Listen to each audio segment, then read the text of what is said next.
Tofauti ya utendaji wa Roho Mtakatifu katika Agano la Kale na Agano Jipya. Kwanza kabisa lazima ujue kwamba kwenye Agano la Kale walitiwa mafuta wafalme, manabii, si ndio? Na makuhani. Na yale mafuta yalikuwa ni alama ya Roho Mtakatifu juu ya mtu.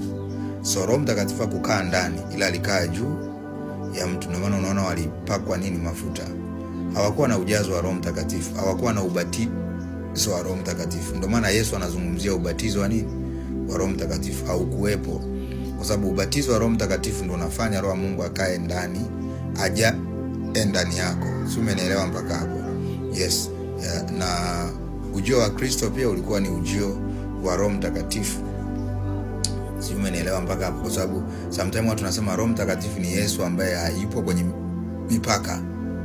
Unlimited Jesus, kwa maana ya kwamba wakati Yesu yeye alikuwa na mwili, maana yake alikuwa akiwa hapa hawezi kuwa eneo jingine.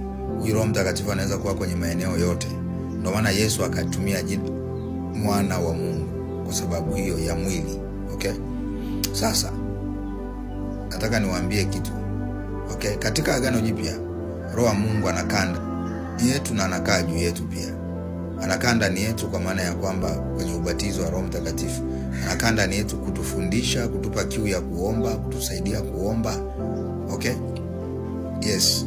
Ndio maana upaswi kujilinganisha na watu wa Agano la Kale. Lakini pia anakaa juu yetu kwa ajili ya huduma. Ndio maana Yesu anasema Roho wa Mungu yu juu yangu.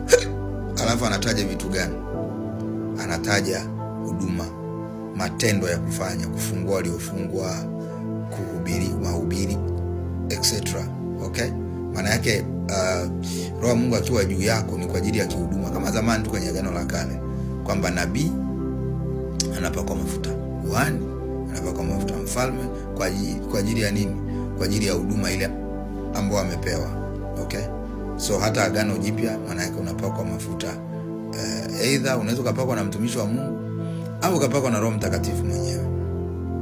Ni vizuri zaidi ukipakwa na Roho Mtakatifu mwenyewe. Ukitaka kujua that hiyo inafanya kazi na ni ishara, ni alama. That is a prophetic sign, prophetic action ya kwamba Roho yuko juu yako kihuduma. Na sometimes lazima ujue, ndio maana kuna kitu kinaitwa impartation. Okay, impartation ni Roho Mungu anashuka juu ya kwa ajili ya huduma fulani. So Agano la Kale alikaa juu ya watu.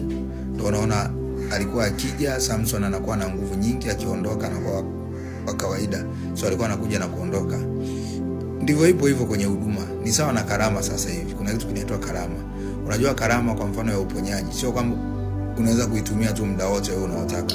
Ni mpaka Roho Mtakatifu ajifunue. Ndivyo ilivyokuwa kwenye Agano la Kale. Lakini sasa tuna faida kwa sababu Roho Mungu pia yuko ndani yetu. Lakini kuna kitu kinaitwa imani ambayo inatusaidia. Mfano ukiwa una operate kwenye huduma ya uponyaji, kuna njia mbili. Unaweza kutumia karama, yani Roho Mungu juu yako, au kutumia imani, yani Roho Mungu ndani yako. Faida yetu inakuwa hapo. Sijui kama umenielewa. Mungu akubariki sana.